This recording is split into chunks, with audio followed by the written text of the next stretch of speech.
একটা দুর্ঘটনা শুভ্রর বুকের ভেতর লুকিয়ে থাকা ভালোবাসাকে সবার সামনে এনে দিল। কিন্তু অতীতের দুঃস্বপ্ন এখনো তাকে তাড়া করে বেড়ায়। আর ঠিক যখন মনে হচ্ছিল সবকিছু স্বাভাবিক হয়ে আসছে, তখন একটা অপ্রত্যাশিত বিয়ের প্রস্তাব মুহূর্তে বদলে দিল পুরো বাড়ির পরিবেশ। আসসালামু আলাইকুম, আমি তানজিনা।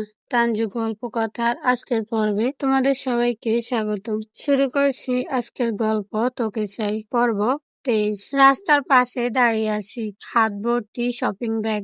আমি একা নই, ফুল ফ্যামিলি আজ শপিং এ বেরিয়েছি। ব্যাপক মজা হচ্ছে, তার সাথে আমার প্যারামা জামাইয়ের প্যারাও আছে। এদিকে যেও না, ঠিকভাবে হাঁটো, এক্ষুনি পড়ে যেতে। দৌড়াচ্ছ কেন? উফ, বিরক্তকর। আমি বাচ্চা নাকি? সবাই সামনে সামনে হাঁটছেন, আমি আর শুভ্র পিছনে। হঠাৎ শুভ্রর হাত ধরে জাকিয়ে বললাম, দেখুন ফুচকার স্টল, চলুন ফুচকা খাবো। Please please. See look at his hand, কি বিশ্রী ভাবে হাত দিয়ে মাখাচ্ছে। একদম খাবা না, চলো। প্লিজ না। নো, তুমি খেলে বৌমুনিও খাবে, পরে বেবির ক্ষতি হবে। তুমি তাই চাচ্ছ? দাঁতে দাঁত চেপে বললাম, ওকে ফাইন। আচ্ছা, ওই ফুলগুলো নিব। Red colour is my favourite. সবগুলো লাল গোলাপ নিব। শুভ্র অবাক হয়ে বলল, এতগুলো? 100-রও বেশি হবে। সো আমি নিব। আচ্ছা তুমি দাঁড়াও, আমি কে শুনে কার কথা? Red rose is my favourite flower. ওনার কথায় পাত্তা না দিয়ে দিলাম বদর। ওনার কথা শুনতে যাব কেন? পিছন থেকে উনি ডেকে চলেছেন। ডাকুক, তাতে আমার কি? রোদ প্লিজ, দেখে গাড়ি আছে, প্লিজ রোদ থামো। রোদ।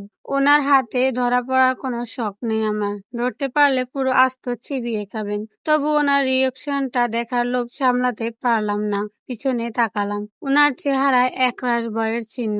উনিও হঠাৎই দৌড়াতে লাগলেন, কিন্তু ততক্ষণে যা হওয়ার হয়ে গেল। সামনে তাকাতে প্রচন্ড ঝটকায় ছিটকে পড়লাম। চোখ দুটো বন্ধ হয়ে আসছে, বুঝতে পারছি রক্তে শরীর ভিজে যাচ্ছে। চারপাশটা ধীরে ধীরে ঝাপসা হয়ে আসছে। চোখ দুটো বুঝার আগে কারো মুখ আমার চোখের সামনে ভেসে উঠল। হ্যাঁ, শুভ্র। টলমলে চোখে কি যেন বলে চলেছে ক্রমাগত। তারপর কি হয়েছিল জানি না। যখন চোখ খুলি তখন আমি হসপিটালের বেডে। আমার চারপাশে সবাই দাঁড়িয়ে আছে, শুধু শুভ্র নেই। কিন্তু মনটা ওনাকেই খুঁজছিল।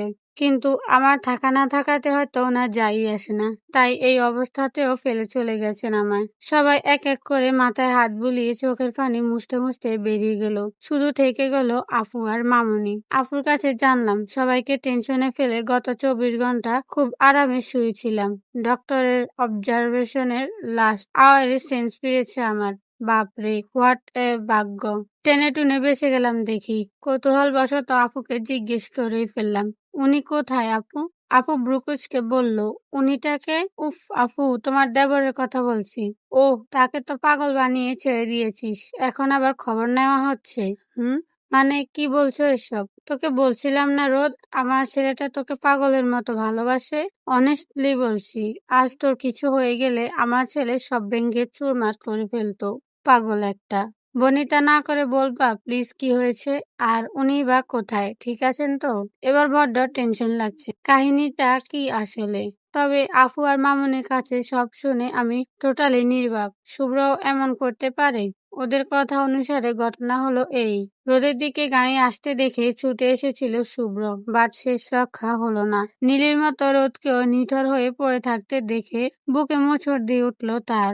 দৌড়ে রোদকে জড়িয়ে ধরে চেঁচাতে লাগলো, কিন্তু ততক্ষণে রোদের চোখের পাতাও বুঝে গেছে। শুভ্র কাঁপা গলায় চিৎকার করে বলল, রোদ, এই রোদ, এই পিচ্ছি, চোখ খুলো প্লিজ, কথা বলো। এই মেয়ে শুভ্র, ওকে হসপিটালে নিতে হবে, ওঠা ওকে। বাবা, দেখো না, কথা বলছে না। ও কথা বলছে না। এমনিতে তো ধমকিও থামাতে পারি না, আজ দেখো কথা বলতে বলছি, তাও কথা বলছে না। বাবা তুমি একটু বলো না, একটু কথা বলতে বলো, আমি জাস্ট শুনবো। শুভ্র, পাগলামো করিস না, গেট আপ মাই সন, ও ঠিক হয়ে যাবে। তাড়াতাড়ি হসপিটালে চল। কি বলছো বাবা? ও ঠিক আছে? একদম ঠিক আছে। এই পিচ্ছি, এই একটু বলো তুমি ঠিক আছো? বাবা প্লিজ, ওকে বলো না কিছু বলতে।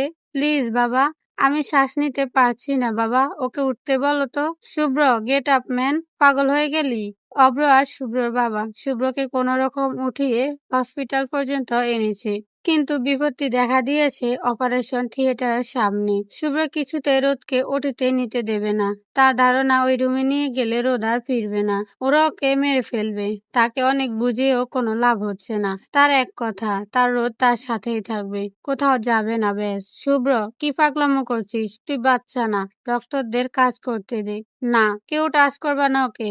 মা, তুমি বুঝতে পারছো না? ওরা আমার রোদকে মেরে ফেলবে, লিলিকেও মেরে ফেলছে, রোদকেও মেরে ফেলবে। আমি আমার রোদকে ওদের কাছে দিব না, কিছুতেই না। শুভ্রর বাবা ছেলের পাগলামো হয়তো আর নিতে পারলেন না, অনেকক্ষণ থেকে সহ্য করছেন এসব। তাই তো শুভ্রর গালে জোরে সোরে একটা চড় বসিয়ে দিলেন। অনেক কষ্টে রোদকে ওটিতে ঢুকানো হলো, বাট শুভ্র কি এত সহজে মানবে নাকি? কখনো না। সে ওটির দরজায় ক্রমাগত লাথি দিচ্ছে। তার উদ্দেশ্য ওটির দরজা ভেঙে ফেলা এবং রোদকে উদ্ধার করা। কেউ ওকে বাধা দিচ্ছে না। মূলত সবাই এতই অবাক যে কি করবে তাই বুঝতেছে না। রোদকে নিয়ে চিন্তা বাদ দিয়ে শুভ্রকে নিয়ে চিন্তায় পড়ে গেছে সবাই। শুভ্রর মতো ছেলে এমন ধরনের পাগলামো করতে পারে, কেউ চিন্তাই করতে পারেনি। শুভ্র, বাবা শান্ত হ, ওখানে রোদ ভালো আছে। মিথ্যা, সব মিথ্যা। নীলির সময়ও তোমরা বলছিলে নীলি ফিরবে, কিন্তু ও ফিরেনি। এবার রোদকেও নিতে চাও তোমরা? দিব না নিতে। আমার রোদের কিছু হলে সব শেষ করে ফেলবো আমি। I will finish everything and I will do it. Shubhra ভাই, এমন করছিস কেন? স্বাভাবিক হ প্লিজ। হ্যাঁ শুভ্র ভাইয়া, প্লিজ বোঝার চেষ্টা করুন, সব ঠিক হয়ে যাবে। বৌমনি, বৌমনি, তুমি বাবাকে বলো আমার রোদকে আমায় দিয়ে দিতে। আমি আর কিছু করব না, প্রমিস। প্লিজ বৌমনি, বলো না। ওরা রোদকে মেরে ফেলবে। রোদ হয়তো একা ভয় পাচ্ছে। শুভ্র, এসব পাগলামো বন্ধ কর, আমরা কেউ শত্রু নই তোর। মা, তুমিও এবারও আমায় একা করে দিবা? এবার আর বাঁচবো না মা, প্লিজ এমনটা করো না তোমরা। সত্যি মরে যাব। আমি শুধু রোদকে চাই, প্লিজ দিয়ে দাও। আমি পাগল হয়ে যাচ্ছি মা, একটু বাঁচতে দাও আমায় প্লিজ। তখনই ডক্টর বেরিয়ে আসে, মুখে মুচকি হাসি। এই যে মিস্টার, আপনার রোদ একদম ঠিক আছে, একটু পরে ওকে দেখতে পাবেন। দরজা ভাঙার কোনো দরকার নেই আর। ডক্টরের কথায় শুভ্র শান্ত হলো বলে মনে হলো না। সে রুমের ভিতর ক্রমাগত উকিঝুঁকি দিয়ে চলেছে। ডক্টর, আমার মেয়ে ঠিক আছে তো? কোনো ভয় নেই তো? হ্যাঁ, এমনি ঠিক আছে, তবু 24 ঘন্টার মধ্যে সেন্স ফিরে গেলে টেনশন ফ্রি হতে পারি, নয়তো কোমায় চলে যেতে পারেন। মাথায় চোটটা একটু গাঢ়, নয়তো এভরিথিং ইজ অলরাইট। এই 24 ঘন্টা শুভ্র ডক্টর আর নার্সদের জ্বালিয়ে খেয়েছে। কেন রোদ কথা বলছে না? তারা রোদের সাথে কি করেছে? ইনজেকশন কেন দিচ্ছে? তার রোদকে কোনো ইনজেকশন দেওয়া যাবে না। রোদের কাছে কোনো ডক্টর আর নার্স আসতে পারবে না। তার রোদের কাছে শুধু সেই থাকবে। অবশেষে শুভ্রকে ঘুমের ওষুধ দিয়ে ঘুম পাড়িয়ে রাখা হয়েছে। সে এখন পাশের কেবিনে ঘুমাচ্ছে। শুভ্র যে রোদের জন্য এমন পাগলামো করছে তা রোদেরই বিশ্বাস হচ্ছে না, আবার লজ্জাও লাগছে। ছি, সবাই কি ভাবছে? বেডে আধশোয়া হয়ে বসে আছি, পাশে আপু আর মামুনি। আপু অর্ণগল কথা বলে চলেছে। আমার চুপচাপ বোনটা আজ এত বাচাল কিভাবে হয়ে গেল বুঝতে পারছি না। হঠাৎই কেউ একজন প্রচন্ড জোরে দরজা খুলে ভিতরে ঢুকলো। প্রথম দফায় চমকে গেলেও শুভ্রকে দেখে শান্ত হয়ে বসলাম। উনি এক প্রকার দৌড়ে ভেতরে ঢুকলেও আমাকে বসে থাকতে দেখা মাত্র থেমে গেলেন। কিছুক্ষণ আমার দিকে তাকিয়ে থেকে আমার কাছে এসে হাত চেপে ধরলেন। রোদ, চলো। আমি তো অবাক হই, সাথে আমার পুরো পল্টনও অবাক। এর মধ্যে সবাই রুমে প্রবেশ করেছে। মামুকে দেখে মনে হচ্ছে তিনি বিন্দুমাত্র অবাক হননি। শুভ্র যে এমন পাগলামো আবার কন্টিনিউ করবে তা সম্পর্কে তিনি অবগত। কি হলো, চলো। উপস, সরি, তুমি তো হাঁটতে পারবে না। কথাটা বলে কোলে তুলে নিলেন। হাতে স্যালাইন লাগানো ছিল, টান পড়ায় রক্ত উঠে গেল। ব্যথায় কুকিয়ে উঠলাম। উনি ভ্রু কুঁচকে আমার দিকে তাকালেন। রাগী গলায় চিৎকার করে বললেন, আমি বলেছিলাম না ওকে এসব না লাগাতে? কেন লাগিয়েছেন এগুলো? ওয়াই? ওনার চিৎকারে আমার অন্তরাত্মা কেঁপে উঠল। লোকটা কি আসলে পাগল টাগল হয়ে গেছে নাকি? উনি আবার আমাকে সাবধানে বেডে বসিয়ে দিয়ে ধীরে ধীরে হাতের স্যালাইনটা খুলে নিলেন, এমন ভাব যেন সুইটাও ব্যথা পেয়ে যেতে পারে ওনার হাতের ছোঁয়ায়। আমি শুধু ওনাকেই দেখছি, কেমন বাচ্চা বাচ্চা লাগছে ওনাকে। আচ্ছা, আর যদি সত্যি মরে টরে যেতাম, তাহলে কি সত্যি উনি পাগল টাগল হয়ে যেতেন নাকি? ওনার কাজ শেষ হতে আবারও কোলে তুলে নিলেন আমায়, আর সোজা দরজার দিকে হাঁটা দিলেন। শুভ্র, কই নিয়ে যাচ্ছিস ওকে? বাসায়। হোয়াট? আল্লাহ, আমার ছেলে সত্যি পাগল হয়ে গেছে। আরে বাপ, আজই অপারেশন হলো। আল্লাহর হস্তে 2 দিন এখানে থাকতে দে। 1 মিনিটও থাকতে দিচ্ছি না, ও আমার সাথেই থাকবে। এখানে এই ডাফারদের মাঝে তো কখনোই ওকে রাখবো না আমি। যখন তখন সুই ঢুকিয়ে দেয়, ম্যানারলেস। ওনার কথা শুনে আমার হাসিতে পেট ফেটে যাচ্ছে। আল্লাহ, আর কি কি দেখাবা! মিস্টার আবরার শুভ্র কিনা এমন ভিত্তিহীন পাগলামো করছে। চুপ, এমন ভাব করছিস বউ তোর একার আছে। আরে এখানে আমাদের সবারই বউ আছে। বউকে নিয়ে চিন্তা আমরাও করি, বাট তোর মতো বাড়াবাড়ি না। তোমাদের বউরা বুড়ো, বাট আমারটা বাচ্চা, সো ডিফারেন্স তো হবেই।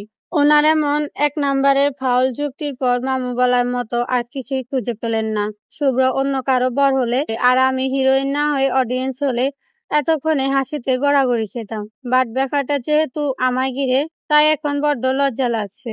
পর্বটা তোমাদের কাছে কেমন লেগেছে অবশ্যই কমেন্ট করে জানাবে। আজকের মতো এখানেই বিদায় নিচ্ছি। সবাই ভালো থেকো, সুস্থ থেকো। আল্লাহ হাফেজ।